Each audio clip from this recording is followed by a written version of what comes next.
Salve, galera! Professor Francisco Francelino aqui, simplificando o agro com você. Pessoal, se você quer saber mais sobre o El Niño, se você quer entender um pouco mais sobre o El Niño, se você quer saber como que o El Niño ele interfere na sua vida, como que ele vai impactar nas atividades agropecuárias no nosso país, como que ele vai interferir na vida do agricultor, fique conosco até o final desse vídeo, que você vai descobrir muitas coisas interessantes, tá? Antes de iniciarmos o vídeo, gostaria de lhe pedir aí para você comentar, curtir o nosso vídeo, se inscrever no nosso canal, compartilhar aí com seus amigos, tá? Não esquece de comentar, fazer aquele seu comentário, porque aí a plataforma vai entender a relevância desse conteúdo e vai enviar para mais pessoas. Tá legal? Então, já curtiu? Já compartilhou? Já se inscreveu? Então, bora pro vídeo. Então, pessoal, o que é o El Niño? O que você entende ser o El Niño? Você escuta passar na televisão, escuta falar no rádio, escuta as pessoas falando, olha que vai acontecer o El Niño, está acontecendo o El Niño, isso é por conta do El Niño, aquilo outro é por conta do El Niño, mas aí você fica um pouco perdido, você fica sem saber o que é de fato esse fenômeno climático El Niño. Então, o El Niño é o aquecimento anômalo das águas superficiais do Pacífico Equatorial Oriental. Então, esse aquecimento anormal das águas nessa região do Pacífico. Então, caracteriza o El Niño, mas não é só isso, tá? Continue conosco que você vai descobrir muito mais coisas. Tá legal? Olha, interessante que desde o descobrimento das Américas, há registro da ocorrência desse fenômeno, da ocorrência do El Niño. Pescadores peruanos, eles observavam que, em alguns anos, que havia a ocorrência anômala das águas quentes na costa do país. E uma enorme redução na quantidade de peixes, bem próximo ali à época do Natal. E aí eles associaram, esse fenômeno, olha, acontecendo próximo à época do Natal, lá próximo ao final de ano. E aí eles deram o nome El Niño, que significa em espanhol o menino Jesus. E aí vale lembrar que todos os eventos, historicamente falando, todos os eventos que o homem, no primeiro momento, ele não consegue explicar, ele não conseguia dar uma explicação plausível, prática, para a ocorrência de um fenômeno, e aí normalmente eles atribuíam um fenômeno aos deuses, é uma ação dos deuses. Pode ser um castigo ou pode ser uma bênção dos deuses. Isso era, no passado, alguns povos,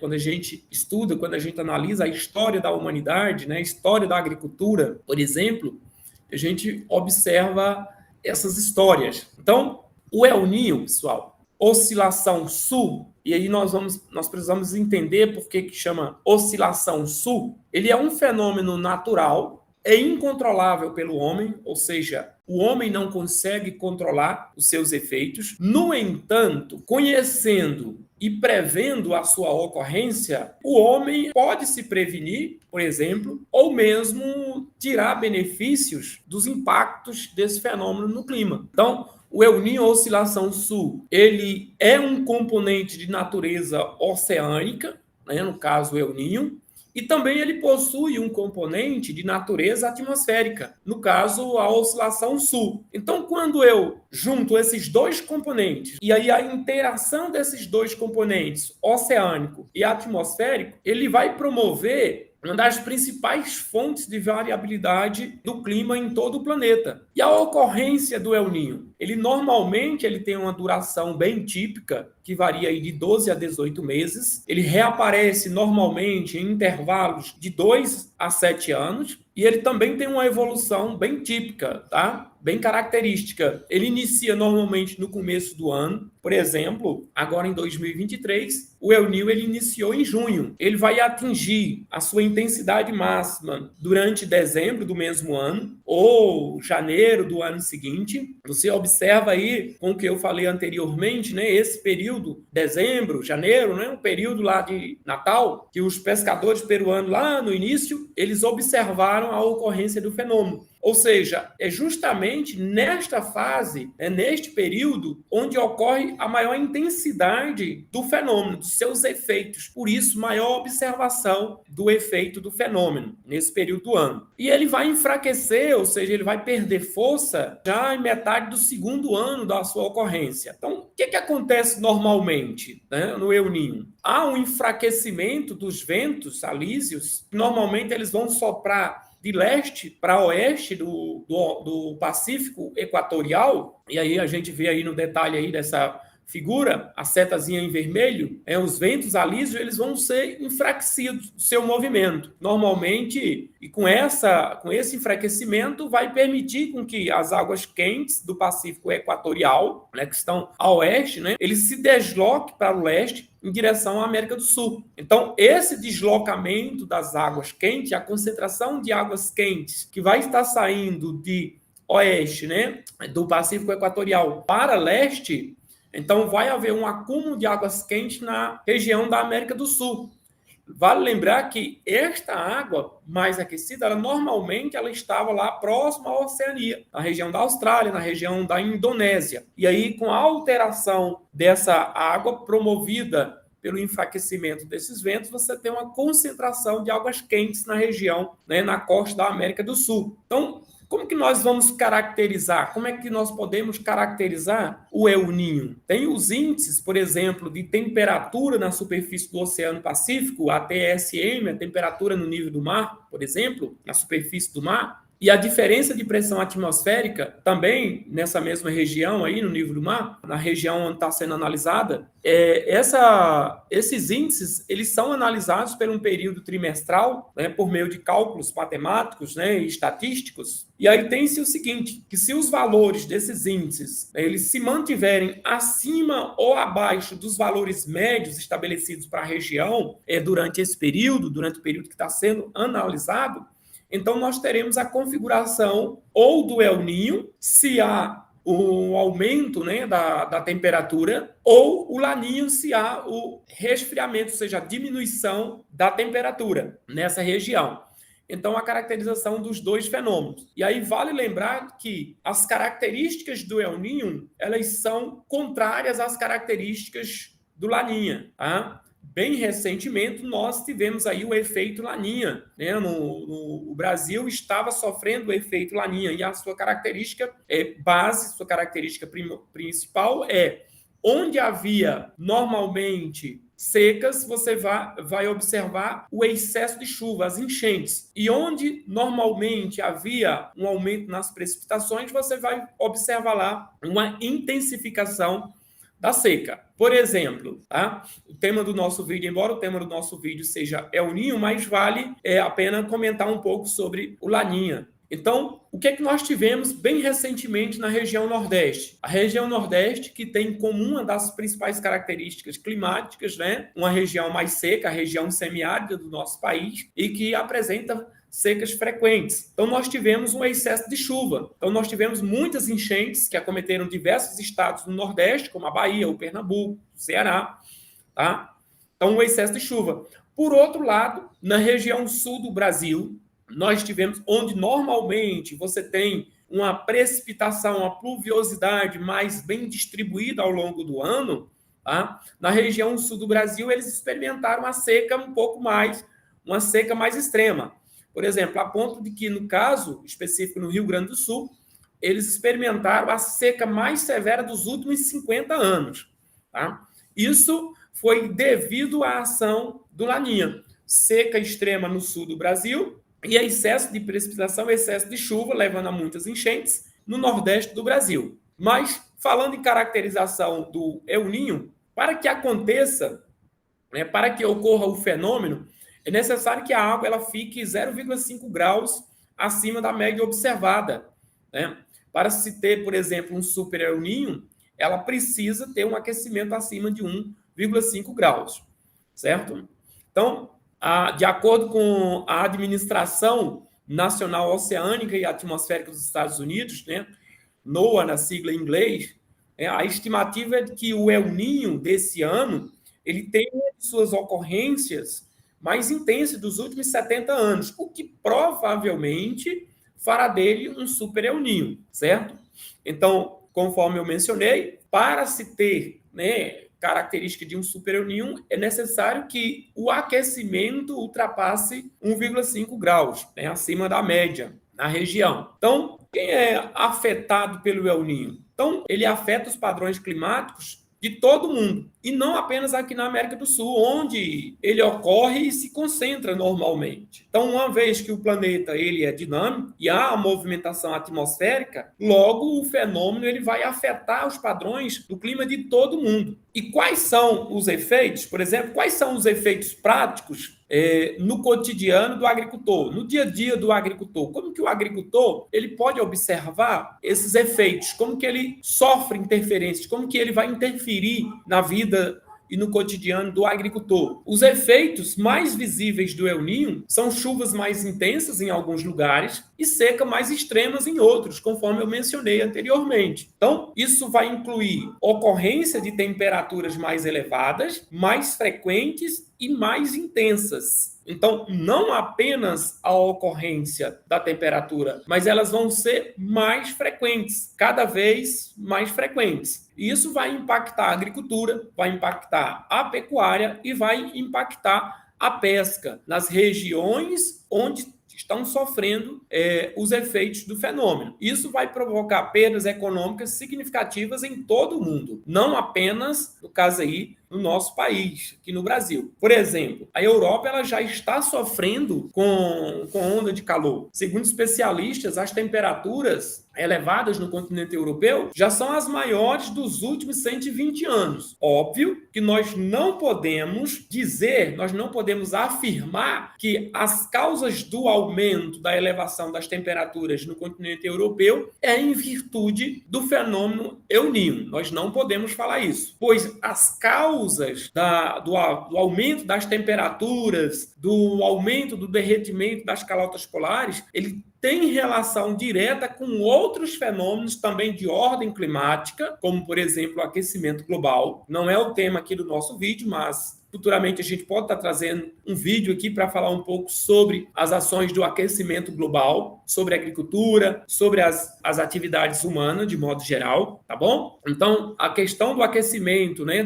da elevação das ondas de calor na Europa advém de outras questões de de uma relação direta com o efeito do El Niño, tá legal? Então, pensando no El Niño, quais as consequências do El Niño, desse fenômeno, para o Brasil, para as nossas regiões, né? Quais as consequências para a agricultura brasileira, por exemplo? O Brasil, ele é um país de dimensão continental. Faz com que nós tenhamos grandes regiões com características fisiográficas muito distintas. E uma vez que elas possuem características fisiográficas muito distintas, as condições climáticas dessas regiões também são diferentes e sofrerão impactos diferentes do mesmo fenômeno. Por exemplo, as regiões norte e nordeste do Brasil, elas tendem a experimentar condições de seca mais extremas, especialmente no nordeste, o que impacta significativamente a agricultura da região, o abastecimento de água, vai pressionar ainda mais os ecossistemas locais e os recursos hídricos que já são escassos na região. A região norte do país, ela tende a experimentar, e aí com o agravamento, as secas mais intensas, tende a experimentar maiores índices de desmatamento, especialmente aí adentrando, né, a Amazônia, devido à ação da seca. Veja bem, não por conta da ação do efeito, mas em detrimento das ações humanas, certo? Sobre esses ecossistemas. A pressão sobre esses ecossistemas vão ser cada vez mais intensas. Por exemplo, aqui no Tocantins, normalmente o período de chuva, a temporada de chuvas aqui no Tocantins, ela ocorre em meados de outubro, certo? Você tem de junho até mais ou menos final de setembro, um período que é característico de seca aqui no Tocantins, por exemplo. E agora, no mês de agosto, nós estamos acabamos de sair do mês de agosto, né? Experimentando aí uma quantidade considerável de chuvas. Meu filho, né, de 7 anos, o Matheus, essa semana ele chegou e perguntou para mim: papai, eu não estou entendendo mais nada. Olha, ele tem 7 anos. A temporada de chuva aqui no Tocantins é só em outubro. Por que agora em agosto está chovendo tanto? E aí eu falei para ele: bem, essa mudança no padrão de chuva, ela está relacionada diretamente com o efeito do El Niño, que causa esse desequilíbrio nos padrões climáticos, né, nos padrões de chuva. E aí nós estamos observando já nessa época um período de chuva. Então, há entre os agricultores a preocupação de que, será se esse período de chuva ele vai se firmar, ele vai continuar, o que vai alterar o calendário, por exemplo, o calendário de plantio, o calendário de preparo do solo na região. Então, não há, vamos dizer assim, não há como prever se esse período de chuva, agora no mês de agosto, ele vai se concentrar apenas aqui até, vamos dizer, meados de setembro, a primeira quinzena de setembro, ou se ele vai perdurar, tá? Porque a característica normal do El Niño para a nossa região é que você tenha seca mais extrema, né? Seca mais forte durante esse período, certo? Para a região centro-oeste, por exemplo, o que nós podemos esperar para a região centro-oeste em relação aos efeitos do El Niño? Por exemplo, centro-oeste brasileiro, a região aí do Cerrado brasileiro. Então, em virtude, né, o aumento das temperaturas e, consequentemente, a redução da umidade relativa do ar, haverá o enfrentamento de secas mais severas. Isso nós não temos dúvidas disso, né? Eu não tenho dúvida que isso vai estar ocorrendo. As queimadas, por conta disso, elas tendem a se intensificar na região, causando enormes prejuízos, né, no bioma local. Por exemplo, isso vai reduzir drasticamente a condição das pastagens, que vai contribuir para a redução da produtividade na agropecuária, de modo geral. Então, é um efeito. Perceba que não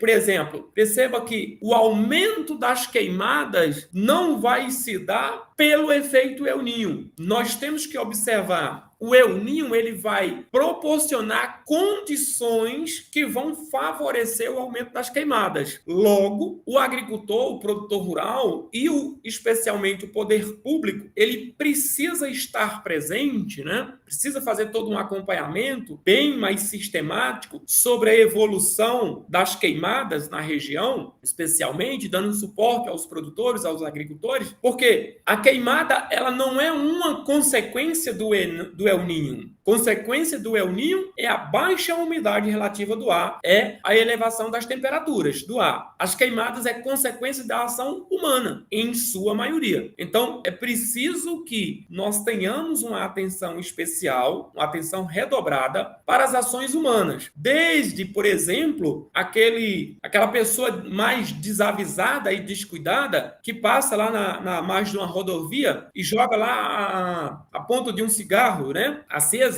e ela vai estar proporcionando ali uma ação de queimada, de forma indireta, ela está contribuindo, né, para aquela situação. Então, se faz necessário que o poder público intensifique nas campanhas de prevenção à queimada, nas campanhas de cuidados, de atenção, tá, aos incêndios na região, porque as condições irão favorecer, e isso vai impactar não apenas a agricultura, a pecuária, mas também vai impactar a saúde humana, porque a maior quantidade de poluentes, de fuligem, de gases de efeito estufa, de modo geral, ou seja, vai impactar também as populações urbanas. E em relação às regiões sul e sudeste, como que o El Niño, como que o fenômeno ele interfere no dia a dia nas regiões sul e sudeste? Então, durante a ocorrência do evento, essas regiões elas experimentam o inverno com temperaturas bem mais amenas e frequência de frentes frias. Inclusive, agora já está sendo observado, né, na região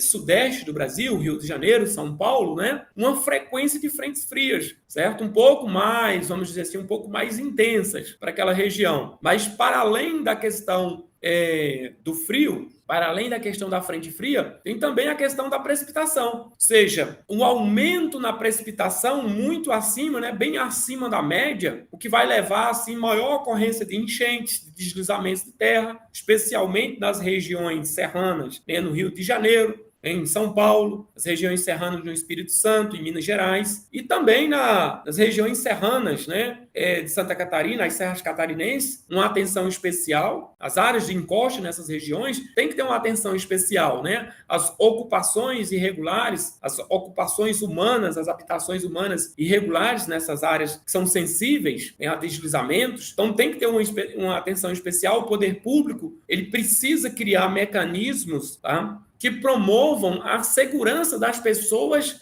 em situação de risco, nessas áreas de risco de deslizamento. E as enchentes, por sua vez, e aí é importante que a gente fale que muitas pessoas falam, mas aconteceu a enchente por conta do El Niño, por conta do fenômeno do El Niño que choveu mais. Não. A enchente não se deu pela ação do El Niño. O que se dá pela ação do El Niño é o aumento, o excesso de precipitação, o excesso de chuva. A enchente ela é promovida pela ação humana. Veja bem, uma vez que a população, que as pessoas, elas retiram, né, as matas ciliares, elas intensificam o desmatamento, especialmente nas áreas, nas margens dos cursos d'água, nas margens dos rios, certo? E há também um agravamento, né, pelo aumento da poluição nos espaços urbanos, há um aumento da produção de lixos, a produção de plásticos, por exemplo, lançados no meio ambiente. Então, com o aumento da chuva, com a intensificação da precipitação, esse lixo, tá, ele é arrastado para dentro dos cursos d'água e que acaba entupindo os cursos d'água, e a falta da cobertura vegetal vai promover o assoreamento desse rio devido ao arraste de partículas de solo para dentro desse rio, que vai assorear o rio, entupir a calha desse rio. E aí, com o aumento da chuva, essa chuva vai vir simplesmente, ela vai extravasar o leito do rio. E aí vai adentrar para dentro das cidades, para dentro das ruas, afetando a vida da população. Então, perceba que a ação do El Niño, ela é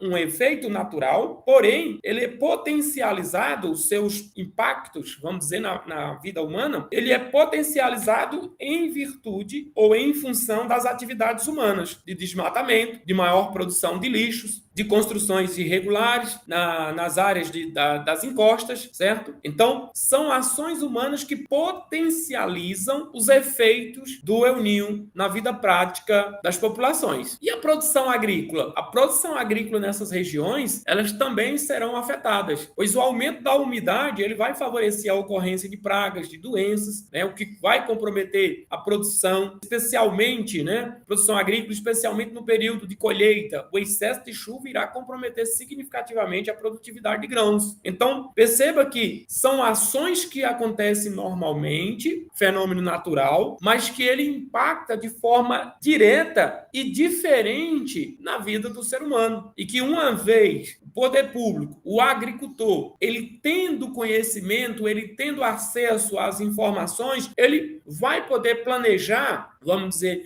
ações de mitigação, de redução do impacto, do efeito do El Niño sobre as atividades agropecuárias, sobre as atividades industriais, que também acabam sendo afetadas, sobre as atividades urbanas, de modo geral. Então, perceba que esse fenômeno, ele tem uma abrangência mais, vamos dizer assim, um impacto direto mais local na América do Sul, mas também isso vai impactar, interferir em outras regiões do planeta devido a nós vivermos em uma condição de dinamismo, né? O nosso planeta ele é dinâmico. Então, se você quer saber mais informações, se você gostaria de ter mais informações sobre esse assunto, sobre outros assuntos que impactam diretamente o agro brasileiro, se inscreva aqui no nosso canal, nos acompanhe aqui no nosso canal, que você vai ter informações atualizadas sobre o agro brasileiro, sobre as potencialidades do agro brasileiro, o que é de mais relevante que está acontecendo na agricultura brasileira. Tá legal? Então, obrigado e um abraço.